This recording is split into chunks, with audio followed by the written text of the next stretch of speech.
Hi, my name is Matthew Celesta with Maxfield, and we're here today to have our third class on establishing our roots, which is amending existing gardens or raised beds.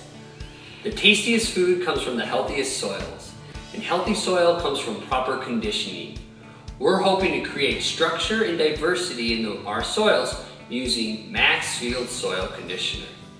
Today we're going to need a shovel, a rake, and some of those bags of Maxfield soil conditioner. As we head into the backyard, first thing we need to do is test the soil to see if it's properly thawed out from the winter months. This is a relatively easy process of either using your shovel or hand to make sure we can push around the soil properly. If you're having a hard time penetrating the surface, it's probably due to frozen conditions under the surface, and you might need to wait a week or two before properly amending your beds. Once we've established that the bed is ready for conditioning, we need to remove all debris. This includes any wires or structures we have added from last season, also any bit of biomass above ground or large roots we can see. We also want to remove any contaminants like plastics and either recycle them or send them to the landfill. With any bit of biomass or organic matter found in the bed, you can also send that over to your compost to have it cycle back into your garden for years to come. Once we have properly raked all debris out of the garden bed, it's time to loosen up the native soil.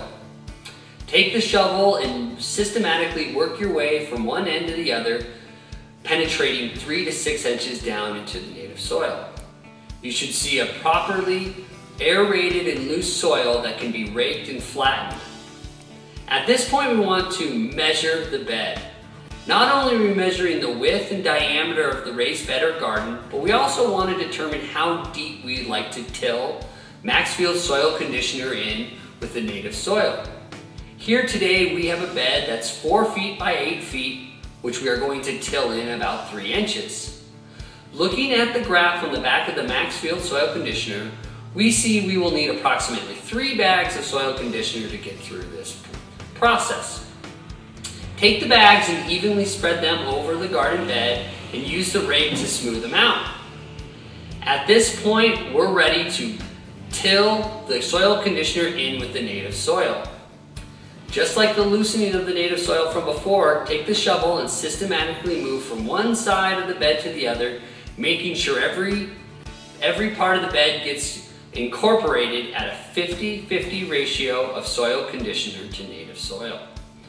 Once we've gotten to the end of the bed that looks as if it's been fully tilled, we can use the rake to smooth out the top surface and even grab something like a stick or plank to really make sure the top of the bed looks flat. At this point, we want to take a watering can or a hose and water in the soil conditioner into the raised bed, and we're now ready to use Maxfield's planting mix on top.